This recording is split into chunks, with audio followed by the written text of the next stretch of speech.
मोदी जी, संत रविदास जी सिर्फ चुनाव में याद आए मोदी जी को। भाई आप 9 साल प्राइम मिनिस्टर है और चौहान भी अब 18 साल से यहां पर हुकूमत कर रहे हैं, लेकिन रविदास के मंदिर बनाने का याद अब आपको आया। क्यों आया? कि चुनाव आ रहे हैं, चुनाव के लिए रविदास जी को याद कर रहे हैं। यहां उनकी कोई स्मृति बनाना या यहां पर उनकी कोई मंदिर बनाना या उनके नाम से कोई एक संस्थान बनाना, यह नहीं था उनका मकसद।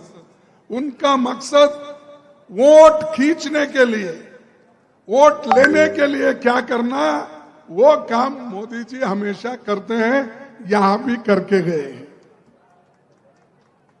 भाइयों, मैं ये वायदा करता हूं,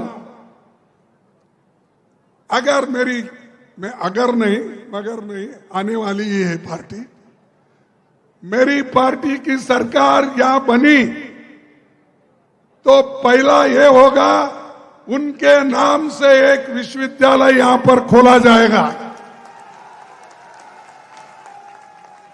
आपके परमिशन से बोल रहा हूं, नहीं तो कल बोलेंगे मेरे परमिशन के खिलाफ कैसा बोले। आपके परमिशन से बोल रहा हूं कि संत रविदास के नाम से यहां विश्वविद्यालय खोला जाएगा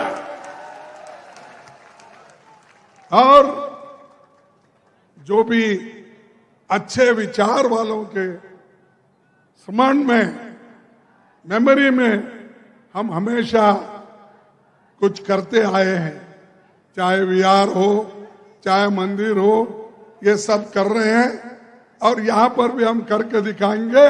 ये वोटों के लिए नहीं, हम जो करते हैं दिल से करते हैं, हम जो करते हैं लोगों के हित के लिए करते हैं।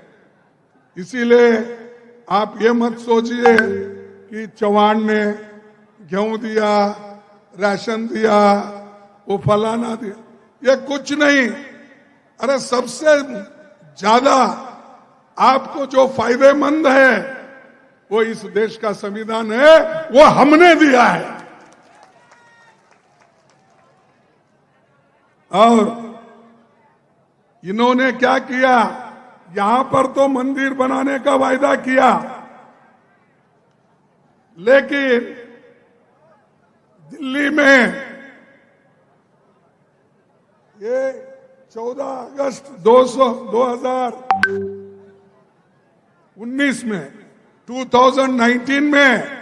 वहां जो रविदास जी की मंदिर थी, इन्होंने बुलडोजर लगा के उसको तोड़ दिया। ये लीजिए, मैं दे देता हूं, क्योंकि सबूत मांगते हैं ना, ये टाइम्स ऑफ इंडिया का ये है, ये ले लीजिए सबूत के तौर पर, आप देख लीजिए। यानी ये लोग ऐसे हैं कि मुख में राम बगल में छुरी। मुख से तो बोलते हैं रविदास जी, बाबा साहब, सभी का नाम लेते हैं, लेकिन वो किसी मकसद से लेते हैं। और एक मैं आपसे कहना चाहता हूं, कभी रविदास जी ने ये नहीं कहा, वो कहते थे किसी की पूजा इसलिए ना करो कि वो बड़े पद पर है। वो ऐसी व्यवस्था चाहते थे जहां कोई भी भूखा न रहे और छुआछूत का भाव न हो। ये रविदास का है। और उन्होंने ये भी कहा, ऐसा चाहूं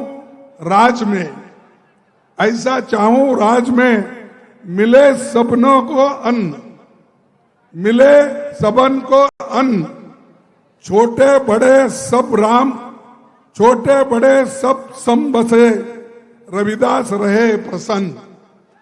तो ये रविदास का कहना है, कोई सिर्फ पूजा करने से सब कुछ होता है नहीं, लेकिन मैं चाहता हूं, उन्होंने कहा सबको मिले अन्न खाने के लिए, पेट भरने के लिए, सबको सम्मान मिले, और उसी से रविदास प्रसन्न होते हैं और किसी से नहीं।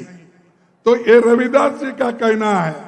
लेकिन ये लोग, जैसा कि अभी हमारे कमलनाथ जी ने कहा कि भाई यहाँ पर नंबर 1 बहुत से चीजों पे है, वो मैं दोहराना नहीं चाहता। और लड्डा जी नहीं, सॉरी, हमारे शाह आए थे शायद यहाँ पर, और उन्होंने आकर हमको 53 साल का रिपोर्ट मांगा है। मैं 53 साल का रिपोर्ट देता हूं, हमने क्या किया। मेरे पास है आंकड़े, मैं बाद में बताऊंगा आपको, थोड़ा सा आप समय दीजिए मुझे। ये मध्य प्रदेश में एक व्यक्ति 18 साल से हुकूमत कर रहा है, अभी भी पिछड़ा हुआ है। अरे तुम 30-30, अब मोदी जी 13.5 साल गुजरात में हुकूमत किए, और यहां पर दिल्ली में आकर अब 10 साल होने आ रहे हैं, तो कितने हो गए? 24 साल, 24.5 साल हो गए। 24.5 साल, यानी कांग्रेस को कहते हैं 53 साल करे हुकूमत, उसका आधा तो मोदी किया। लेकिन क्या किया? जाओ गुजरात में, बच्चे आज जो पौष्टिक आहार के लिए कमजोर है, वहां सबसे पिछड़ा हुआ अगर राज्य है पौष्टिक आहार में, वो गुजरात में है। वो क्या यहां आकर मध्य प्रदेश में कहेंगे? और उनका चेला चौहान यहां पर क्या कहेगा? अरे आप कुछ कर नहीं सकते तो दूसरों पर उंगली उठाते हो।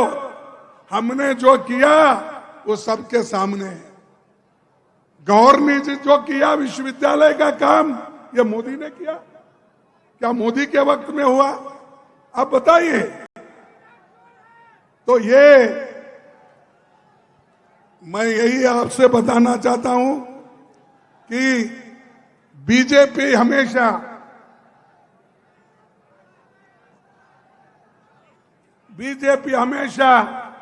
जनादेश का अपमान करती है। देखिए, मध्य प्रदेश हम जीते, हमारी बहुमत थी, हमारे मुख्यमंत्री कमलनाथ जी थे, सारे मंत्रीगण भी है, दिग्विजय सिंह जी भी है, गोविंद सिंह जी भी है, बहुत सारे नेता यहां पर बैठे हुए हैं। अरे हम जीता, लोकतंत्र के उसूलों के अनुसार मध्य प्रदेश कांग्रेस जीता, लेकिन उसको छीन लिया किसने? किसने छीना? और लोकतंत्र की बात करते हो आप। From breaking news, detailed analysis, in-depth interviews and explainers, follow the Times of India. Subscribe to our YouTube channel. Don't forget to like our videos and hit the bell icon to stay updated with the latest.